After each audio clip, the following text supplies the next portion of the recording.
friends, and welcome back to my channel. So before starting, don't forget to click the subscribe button and also like my video. So today we are going to cover a new topic, which is fractions. So let's get started. So fraction. Now what is a fraction? Fraction is a part of a whole. It is a part which is being taken out from a whole. For example, think this is a pizza. Okay, this is a pizza which is divided into 8 parts. Okay, 8 parts. It has 8 parts. Now, if you eat one piece from it or one part, the shaded part, this one, if you take it out, then which piece did you take out? You took out one piece from the 8 parts pizza. Now, how will you represent it? You will represent it through fractions.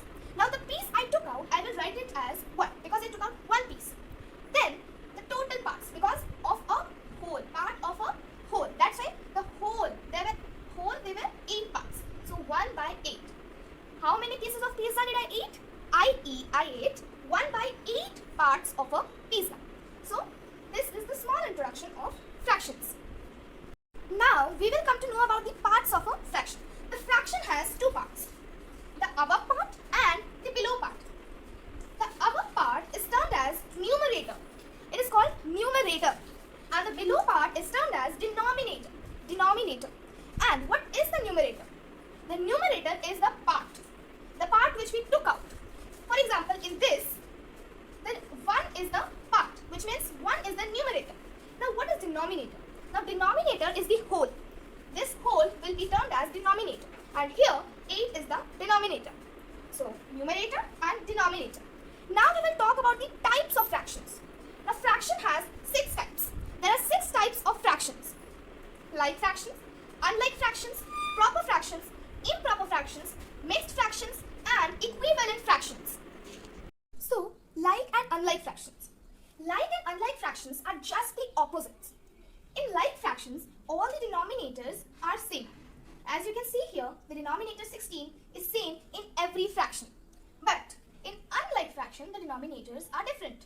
As you can see here, 12, 17 and 40. So what we come to know is, in like fractions, the denominators are same. But in unlike fractions, the denominators are different. Okay, so next. Proper and improper fractions. Proper and improper fractions are also opposites of each other. Here, in proper fraction, the numerators are smaller than the denominators. As you can see here, 4 by 8. 4 is smaller and 8 is larger. Same here, 6 by 12, 8 by 24. But, opposite of it, in improper fractions, the numerator is greater than the denominator. As you can see here, 8 by 4, it is larger and it is smaller. 12 by 6, it is larger, it is smaller.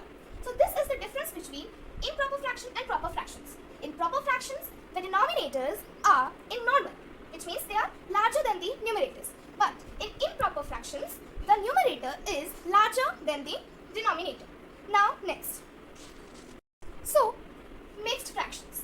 By the name only, we can guess that there is a mixture of something. Now what is the mixture? The mixture is of a whole number and a fraction. This is a mixed fraction. A mixed fraction has a whole number and a fraction. The fraction is always proper. The fraction is always proper. Next, here you can see 8. 8 is a whole number, but 2 by 4 is a fraction. So, from this we come to know that mixed fraction is a mixture of a whole number and a proper fraction. Now next.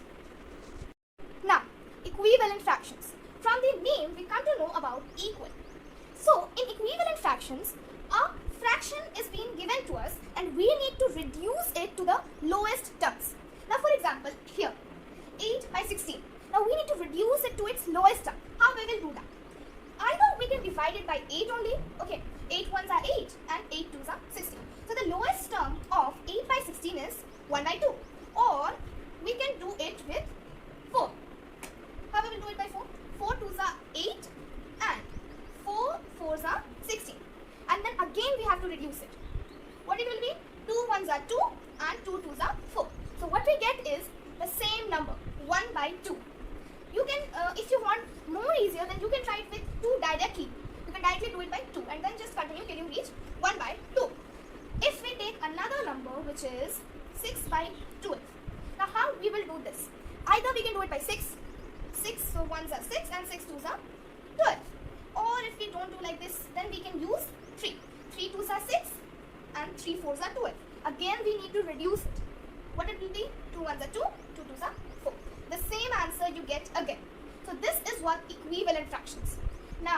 will write it. The first one, 8 by 16 is equal to 2 by 4, which is equal to 1 by 2. This is the process of writing equivalent fractions. Now the second number, how we will write? 6 by 12 is equal to 2 by 4 is equal to 1 by 2. So this is the process of writing equivalent fractions. Now we will practice some more equivalent fractions. We will practice 2 more equivalent fractions, and we will do it in the long form. In long form, we have to show the number we are dividing it with. So we will start with 12 by 24. We can divide it with 6. See, 12, 9, 24. Now we will divide by 6. 6 2s are 12 and 6 4s are 24. Now again 2 and then 4. Divided by 2. 2 1s are 2 and 2 2s are 4. So the answer is 1 by 2. Next, we will divide 10 by 20 with 5. 5 2s are 10, 5 4s are 20. Then 2 by 4 divided by 2. So the answer will come again 1 by 2. So this is the long process. Otherwise we write this and the answer. So these are included in the long process. When it is asked in process, we need to write these. But if we have to write it simply, then we only write these. Okay. So this much for today, friends. Until then, bye bye and thanks for watching.